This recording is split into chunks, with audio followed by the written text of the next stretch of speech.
नमस्कार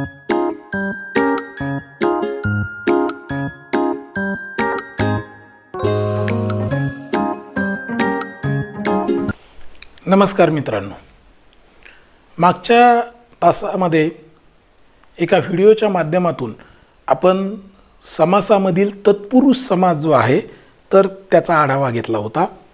आज या व्हिडिओमध्ये आपल्याला तत्पुरुष समासाचाच उपप्रकार जो मानला जातो, एक भेद मानला जातो, तो म्हणजे कर्मधारय समास याचा आढावा घ्यायचा आहे। एक गोष्ट लक्षात ठेवा की उपभेद म्हणून किंवा भेद म्हणून या ठिकाणी तत्पुरुष समासाचा प्रकार हा कर्मधारय मानला जातो, पण सर्वसाधारण जे समासाचे प्रकार आहेत त्याच्यामध्ये रचनेच्या दृष्टिकोनातून हा प्रकार स्वतंत्र असल्यामुळे त्याला स्वतंत्र प्रकार सुद्धा मानलं जातं। परीक्षेमध्ये प्रश्न कसा येतो यावर तुम्ही उत्तर द्यायचं आहे, कारण परीक्षेमध्ये जर प्रश्न आला की पदाच्या प्रधानतेवरून या ठिकाणी समासाचे प्रकार किती, तर तुम्ही 4 मानायचे, तिथं कर्मधारय येणार नाही। पण समासाचे सर्वसाधारणपणे किती प्रकार पडतात असा जर प्रश्न विचारला तर तिथं 6 जर ऑप्शन असेल तर आपल्याला 6 लिहायचं आहे, कारण त्याच्यामध्ये कर्मधारय समास नावाचा समास येतो। पदाची प्रधानता ही यामध्ये सुद्धा तत्पुरुष समासासारखी आहे, म्हणून याला तत्पुरुष समासाचा उपप्रकार किंवा प्रकार मानला जातो कर्मधारयला, आणि कर्मधारयचा उपप्रकार म्हणून द्विगु मानला जातो। तर या पद्धतीने आपण लक्षात ठेवायचं। प्रश्न कसा येतो याच्यावर बऱ्याचशा गोष्टी डिपेंड आहेत की प्रश्न कसा विचारला जातो परीक्षेमध्ये, यावर उत्तर आपलं अपेक्षित आहे। सांगायचा अर्थ असा आहे मित्रांनो की या समासामध्ये, कर्मधारय नावाच्या समासामध्ये सुद्धा दुसरं पद महत्त्वाचं असतं।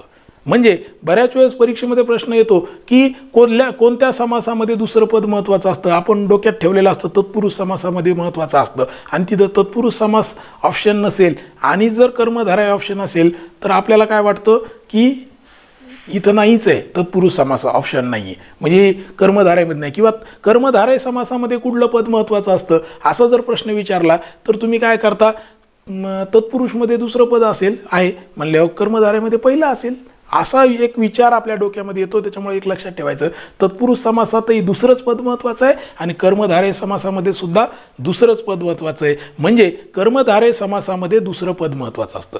दुसरा आणखीन एक वैशिष्ट्य कर्मधारय समासाचं असं आहे की कर्मधारय समासाची जी संरचना आहे, रचना आहे, तर ती स्वतंत्र आहे।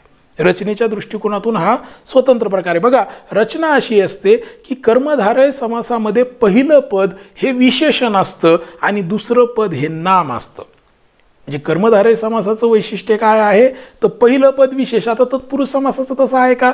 नाही। तत्पुरुष समास हा विभक्ती आधारित समास आहे। द्वंद्व समासामध्ये दोन्ही पद सारखी महत्त्वाची असतात। इथं कर्मधारय समास हे स्वतंत्र वैशिष्ट्य घेऊन आलेलं आहे की त्याचं विशेष हा आहे की कर्मधारय समासातलं पहिलं पद नेहमी काय असतं तर ते विशेषण असतं, आणि दुसरं पद जे असतं तर ते काय असतं, नाम असतं, आणि या दोन पदातला संबंध हा विशेषण विशेष्य असा असतो, ज्याला उपमान उपमेय असं म्हणतो आपण, किंवा विशेषण विशेष्य, तर असा संबंध दोन या पदामध्ये असतो। तर ही गोष्ट आपण या ठिकाणी लक्षात ठेवली पाहिजे की कर्मधारय समास आहे तर त्याची रचना कशी आहे तर विशेषण विशेष्य। आता विशेषण विषय दिसलं की लगेच कर्मधारय समास म्हणून आपण लिहून टाकायचं, ही सुद्धा चूक करायची नाही, कारण कर्मधारय समासामध्ये प्रत्येकच पद विशेषण विशेष्य आलं किंवा विशेषण आणि नाम आलं की ते कर्मधारयचंच 100% उदाहरण असेल असं नाही आहे। तुम्हाला नेहमी सांगत आलेलं आहे की समासामध्ये समास शोधत असताना वाक्यात त्या सामासिक शब्दाचा काय उपयोग आलेला आहे त्याच्यावरून एक तर ते शोधलं पाहिजे, किंवा त्याचा विग्रह जर दिलेला असेल तर त्या विग्रहावरून त्याचा समास शोधला पाहिजे। फक्त लक्षणावरून समास जर शोधायला गेलो तर मग आपण नापास होण्याची जास्त शक्यता आहे। त्याच्यामुळे एक लक्षात ठेवा की जरी याचं वैशिष्ट्य असलं, एक लक्षात ठेवायचं की समजा जर बहुब्रीही समास हे त्याच्यामध्ये ऑप्शन असेल, बऱ्याच वेळेस काय होतं की विशेषण आणि नाम याला जोडून पद आलं की आपल्याला वाटतं की कर्मधारय आहे। की उदाहरण एक आपण घेऊया कर्मधारय समासाचं की नीलकंठ। आता नीलकंठ म्हणजे काय, निळा कंठ, बरोबर आहे। नील, नील म्हणजे निळा, आणि कंठ म्हणजे काय, गळा, निळा गळा, निळ्या गळ्याला आपण नीलकंठ म्हणू। पण वाक्यामध्ये जर पार्वतीने नीलकंठास वरले अशा पद्धतीचं वाक्य असेल तर इथं निळ्या गळ्याला वरले का? नाही. नीलकंठ हे विशेषण आहे. कोणाचं? शंकराचं. आणि विशेषण जिथं येतं तर तिथं कुठला भाग येतो? तिथं बहुब्रीही समास येतो आणि बहुब्रीही समासाचं ते उदाहरण ठरतं. म्हणून नीलकंठ या शब्दामध्ये जर आता परीक्षेत असं विचारलं असेल की नीलकंठ या शब्दामधला समास कोणता आणि तिथं बहुब्रीही दिलेलंच नसेल तर डोळे झाकून कर्मधारय लिहायचं. त्याच्याबद्दल काहीच वाद नाही, कारण रचना ही कर्मधारयाची आहे. अर्थप्रधान म्हणून बहुब्रीहीकडे ते जातं जर अर्थाच्या दृष्टिकोनातून ते बदल झाला तर, किंवा अर्थाच्या दृष्टिकोनातून काय विचारलेलं आहे याच्यावरून बऱ्याचशा गोष्टी या ठिकाणी अवलंबून आहेत. सांगायचा अर्थ असा आहे की कर्मधारय जो समास आहे त्याच्यामध्ये पहिलं पद विशेषण असतं, दुसरं पद नाम असतं. त्या दोघांचा संबंध विशेषण विशेष्य असा असतो. त्याच्यानंतर कर्मधारय समासामध्ये दुसरं पद महत्त्वाचं असतं.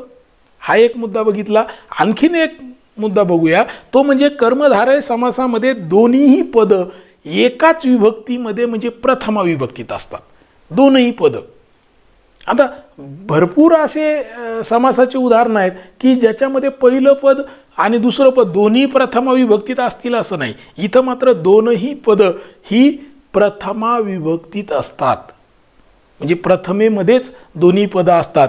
तर त्याचं उदाहरण बघा की आपण समजा घन नील. आता घन जे आहे ते प्रथम येत आहे, नील. तर घन नील म्हणजे काय?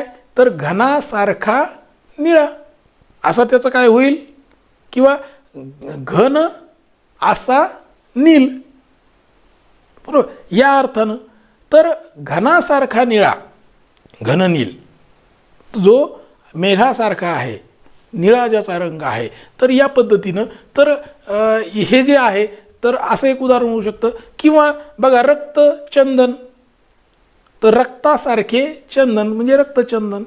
तर इथं रक्त आणि चंदन हे दोन्ही शब्द जे आहेत ते प्रथमा विभक्तीत आलेले आहेत. घननीलमध्ये घन आणि नील हे दोन्ही पद जे आहेत ते प्रथमा विभक्तीत आलेले. मग आपण कर्मधारय याची व्याख्या करताना असं म्हणतो की ज्या समासातील दोन्ही पद एकाच विभक्तीत म्हणजेच प्रथमा विभक्तीत असतात, ज्या समासातील दुसरं पद हे महत्त्वाचं असून ज्या समासातील पहिले पद विशेषण आणि दुसरे पद नाम म्हणून येते, त्या ठिकाणी कोणता समास होतो? तर कर्मधारय नावाचा समास होतो. म्हणजे तीन गोष्टी असतात कर्मधारय समासामध्ये. दोन्ही पद प्रथमा विभक्तीमध्ये असतात, पहिलं पद हे विशेषण आणि दुसरं पद नाम असतं, याच्यातला दोघाचा संबंध विशेषण विशेष्य असा असतो, आणि अर्थदृष्ट्या दुसरं पद हे महत्त्वाचं असतं. तर त्या ठिकाणी होणाऱ्या समासाला काय म्हणतो आपण? तर कर्मधारय नावाचा समास होतो. फक्त एक लक्षात ठेवायचं आहे की विशेषण विशेष्य जरी असलं किंवा विशेषण आणि नाम जरी येत असेल तर त्या दोहोचा मिळून तयार झालेला सामासिक शब्द हा विशेषण बनता कामा नये. तर त्या दोघातला संबंध विशेषण विशेष्य असाच राहायला पाहिजे. दोघांचा मिळून सामासिक शब्द विशेषण बनू नये. म्हणजे सामासिक शब्द विशेषण बनू नये म्हणजे काय? जसं की नीलकंठ हे शंकराचं विशेषण बनलं. पितांबर शब्द आहे, तर पीत आणि आंबर, पीत म्हणजे पिवळे, आंबर म्हणजे वस्त्र. पिवळ्या वस्त्राला आपण पितांबर म्हणतो, पण पितांबर जर विष्णूचं विशेषण बनत असेल तर तिथं मात्र या ठिकाणी समुद्राने पितांबरास आपली कन्या दिली. तर याच्यामध्ये काय झालेलं आहे? पितांबर म्हणजे विष्णूला दिली, पितांबराला पिवळ्या वस्त्राला दिली नाही. तर इथं लक्षात ठेवायचं आहे की ते विशेषण घडता कामा नाही. विशेषण झालं तर तो बहुब्रीही समास असतो. इथं विशेषण विशेष्य असाच त्याच्यामधला संबंध राहायला पाहिजे. काही उदाहरण घेऊया. छोटं भाग आहे हा, तर काही उदाहरणांना आपण समजून घेऊ. बघा, दोन प्रकारे विशेषण विशेष्य येतात. विशेषण एक तर पूर्वपदी येतं, कधी कधी उत्तरपदी येतं. म्हणजे कर्मधारय समासामध्ये जे विशेषण येतं ते एक तर पूर्वपद म्हणून येतं, कधी पहिला पद म्हणून येतं, कधी कधी ते दुसरं पद म्हणून सुद्धा येतं. म्हणजे पहिला पद नाम येईल, दुसरं पद विशेषण येईल. तर त्या पद्धतीने तर त्याची काही उदाहरणं बघितली तर आपल्याला लक्षात येईल. अगोदर विशेषण जेव्हा पूर्वपदावर येतं, पूर्व विशेषण येतं, सुरुवातीला विशेषण येतं, नंतर नाम, तर त्यावेळेला काय होतं किंवा त्याची उदाहरणं काय आहेत तर ती बघूया. बघा, उदाहरणार्थ आत्ता मी सांगितलं होतं रक्तचंदन. रक्त हे विशेषण आहे चंदनाचं, बरोबर. रक्तासारखे चंदन, चंदन हे नाम आहे, रक्त हे विशेषण आहे, म्हणून त्याचा विग्रह काय होईल? रक्तासारखे चंदन. किंवा नीलकमल, तर नील म्हणजे कसं होईल? नील असे कमल, म्हणजे निळे असे कमळ. नील म्हणजे निळे. विग्रह करत असताना मी नील का म्हणायला लागलो? कारण कंसात तुम्हाला निळे टाकायचं तर टाका, पण विग्रह करत असताना समासामध्ये मूळ जे पद आहे तर त्याला बदलायचं नाही, हा नियम आहे. की मूळ पदाला भेद करायचा नाही, त्याला पर्यायी शब्द वापरायचे नाही. पर्यायी शब्द हे त्या ठिकाणी टाकून कधीच विग्रह करायचा नाही. नील कमल, नील असे कमल, कंसामध्ये टाका नील कंसात निळे असे कमल. कमल कंसात कमळ, तुम्हाला जसं वाटेल तसं. तर नील असे कमल म्हणजे नीलकमल. तिसरा आहे बघा नीलकंठ. निळा असा कंठ. निळा असा कंठ जो असतो त्याला नीलकंठ म्हटलं जातं. तो जर नीलकंठ शंकर या अर्थाने असेल तर तो कर्मधारायचं उदाहरण नाही, ते बहुब्रीही समासाचं उदाहरण आहे. म्हणून निळा असा कंठ एवढाच जर अर्थ असेल, म्हणजे असं एक आलं की निळा असा कंठ म्हणजे नीलकंठ, या सामासिक शब्दामध्ये कुठला समास आहे तर तुम्ही कर्मधारय समास लिहायचा. तर या अर्थानं नीलकंठ असेल. पितांबर, पीत असे अंबर. पीत कंसामध्ये पिवळे, असे अंबर कंसामध्ये वस्त्र. पिवळे वस्त्र जे असतो, म्हणजे हे समजून सांगण्यासाठी सांगतो मी, पिवळे वस्त्र. पण विग्रह करताना नाही म्हणायचं की पिवळे असे वस्त्र म्हणजे पितांबर, पीत असे अंबर म्हणजे पितांबर. या अर्थानं म्हणजे विग्रह करताना मूळ जे पद आहेत तर तेच या ठिकाणी आपण घेतले पाहिजे. किंवा कमल नयन, तर इथं काय होईल? कमलासारखे नयन, म्हणजे कमल जे आहे तर ते कमल सारखे मध्ये शब्द येईल. आणि नयन म्हणजे डोळे, हे कमळासारखे डोळे हे नाम आहे पहिलं. कमल हे काय आहे? विशेषण म्हणून आलेलं आहे. म्हणून कमल नयन म्हणजे काय? तर कमलासारखे नयन. मेघश्याम, मेघासारखा श्याम. बरोबर आहे ना? श्याम म्हणजे काळा, मेघासारखा जो काळा आहे तर तो. इथं मेघ हे विशेषण आलेलं आहे. काळा हा रंग जरी असला तरी काय आहे? तो नाम आहे. काळा हे नाम आहे आणि ते विशेषण म्हणून सुद्धा कधी कधी येतं. काळा हे विशेषण मधून येतं. इथं मेघ श्याम, श्याम म्हणजे काळा आणि मेघासारखा काळा म्हणजे मेघ हे इथं विशेषण आलेलं आहे. मेघश्याम जसा घनश्याम आहे तर घनासारखा काळा असं म्हटलं जातं. पण तेच जर याचं कृष्णाचं जर विशेषण म्हणून आलं तर तिथं मात्र हा समास होणार नाही, तर तिथं बहुव्रीही समास होईल. कर्मधारय समासामध्ये फक्त विग्रह असा असेल की मेघासारखा श्याम, तर तिथं मात्र कुठला समास आहे? कर्मधारय समास आहे. किंवा चंद्रमुख, चंद्रासारखे मुख, तर या ठिकाणी हा कर्मधारय समास आहे. हे पूर्वपद विशेषण आलेलं आहे इथं. आता उत्तरपद सुद्धा विशेषण येतं बऱ्याच वेळेस. उदाहरणार्थ बघा पुरुषोत्तम, पुरुष उत्तम. आता पुरुष हे काय नाम आहे आणि उत्तम काय विशेषण, म्हणजे विशेषण नंतर आलेलं आहे, नामाच्या नंतर विशेषण. एक विशेषण आणि एक नाम आहे, त्याच्या दोघांमध्ये विशेषण विशेष संबंध आहे. त्याच्यामुळं या ठिकाणी काय महत्त्वाचं, इथं कर्मधारय समास आहे हे कळालं.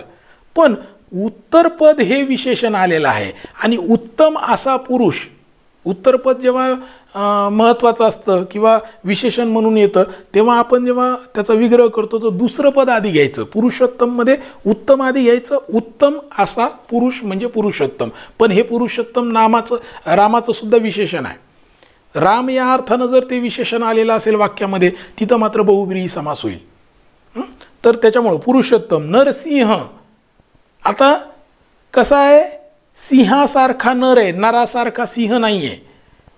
जो नरसिंह आहे तर तो कसा आहे? सिंहासारखा, ज्याचा चेहरा सिंहासारखा आहे आणि बाकीचा नर आहे. मग सिंहासारखा नर म्हणजे नरसिंह.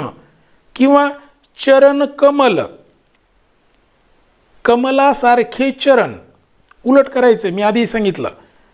किंवा मुख चंद्र, तर चंद्रासारखे मुख. आता चंद्रमुखमध्ये काय येतं? चंद्रासारखेच मुख येतं, पण त्याचाच उलट चंद्रमुख आणि मुखचंद्र हे आलटून पालटून सुद्धा वापरले जातात.